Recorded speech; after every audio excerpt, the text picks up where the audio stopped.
Le millénium, d'abord, bibliquement parlant, Dieu a créé le monde en 6 jours. Vous êtes d'accord avec moi?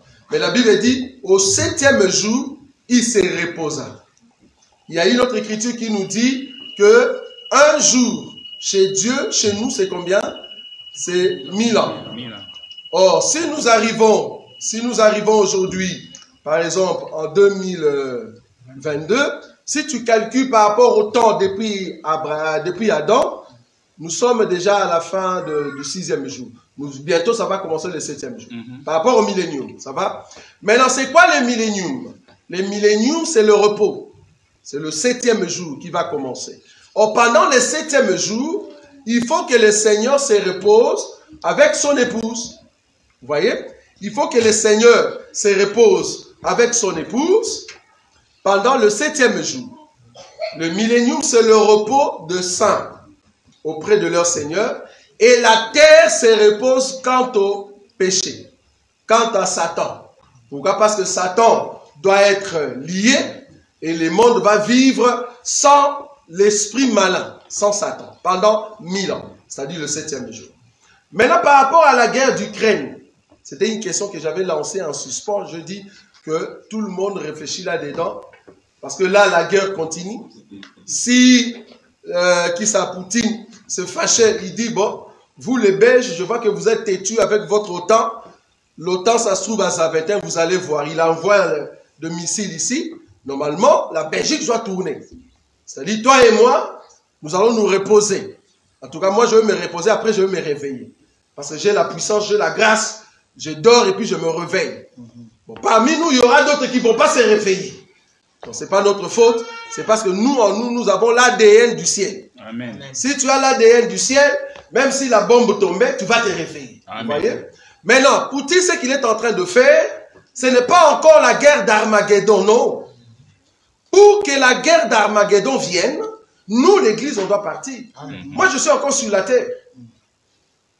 Je suis encore sur la terre. Donc, étant donné que je suis encore sur la terre, donc la guerre d'Armageddon ne peut pas venir. Ça, c'est un. Les 2 prophètes, ils sont où? Parce qu'avant qu'il y ait la guerre d'Armageddon, il faut que les 2 prophètes viennent. Si nous voyons les 2 prophètes qui vont prêcher en Israël, là, nous disons gloire à Dieu. Donc, la guerre d'Armageddon arrive. Est-ce qu'on les a déjà tués? Non. Pas encore. Donc, la guerre d'Armageddon ne peut pas venir. Est-ce que vous avez déjà vu que des astéroïdes? Vous connaissez des astéroïdes? Des comètes, des grosses pierres, grandes comme la France, qui vont tomber sur la Terre. Ça, on n'a pas encore vu. Il faut que ces choses-là arrivent. Moi, en tout cas, je ne serai pas là. Moi, je serai comme Daniel, je vais vous regarder en bas. On va garder silence au ciel.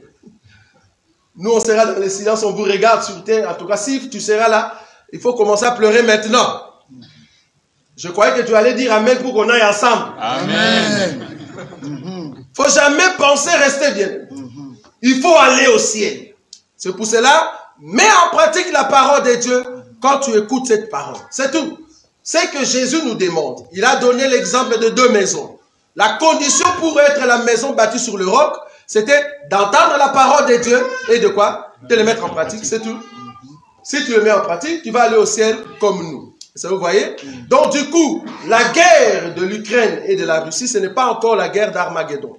Ça, ce sont de ce que Jésus nous a dit, des guerres et de bruit des guerres. Quand vous allez entendre cela, parce qu'il faut que Israël soit investi. Or, pour le moment, Israël n'est pas encore investi. Il y a même 2 jours ici. Je ne sais pas si vous avez vu le journal. Israël a commencé à taper les gens qui étaient en train de prier. Donc, il a encore la force. Mais l'heure vient. Pendant ces temps-là, les policiers juifs que vous voyez là, ils n'auront même pas la force. On va les tabasser, les tuer comme de chiens. Parce que le pays sera investi.